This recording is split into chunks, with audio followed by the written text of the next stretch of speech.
మనందరం చూసుంటాం కదా, ఒక చిన్న సైకిల్, ఒక ఎద్దుల బండి పైన మన మొదటి శాటిలైట్ని మోసుకొని వెళ్ళి మనం లాంచ్ చేసాం. మరి ఆ స్టేజ్ నుంచి ఒకేసారి 107 శాటిలైట్స్ని మనం లాంచ్ చేయగలిగాము. ప్రపంచంలోనే అత్యంత రిలయబుల్ లాంచ్ వెహికల్ని ఇండియా డెవలప్ చేసుకోగలిగింది. ఇంకొన్ని రోజుల్లో మన వాళ్ళని స్పేస్లోకి పంపించబోతున్నాం. మరి ఇవన్నీ ఎలా పాసిబుల్ అయ్యాయంటారు కదా?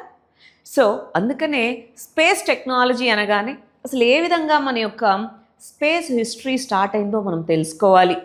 ఏ విధంగా టెక్నాలజీస్, ఆర్బిట్స్ అంటే ఏంటి, లాంచ్ వెహికల్స్ అంటే ఏంటి, శాటిలైట్స్ అంటే ఏంటి, అవి ఎలా డెవలప్ అవుతాయి, మన ఇండియాలో ఏమున్నాయి, ఏ విధంగా మనం వాటిని లాంచ్ చేశాము.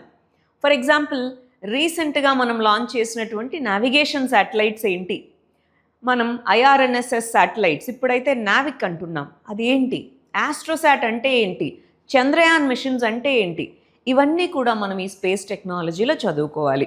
ఆ పార్ట్ తర్వాత ఇప్పుడు వస్తున్న emerging areas, private sector role ఏంటి స్పేస్లో కదా. ప్రైవేట్ సెక్టార్ మనకి ఇన్స్పేస్ అనే ఆర్గనైజేషన్ని తీసుకొచ్చాక ప్రైవేట్ సెక్టార్ని ఎంకరేజ్ చేస్తున్నాం, రిఫార్మ్స్ తీసుకొచ్చాం, అవన్నీ ఏంటి తెలుసుకుంటాము.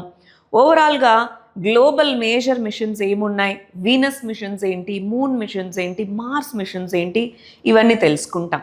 ఈ విధంగా మనం టాపిక్స్ అన్నీ లిస్ట్ చేసుకొని ఈ స్పేస్ టెక్నాలజీ చాప్టర్ని చదవాల్సి ఉంటుంది. Thank you.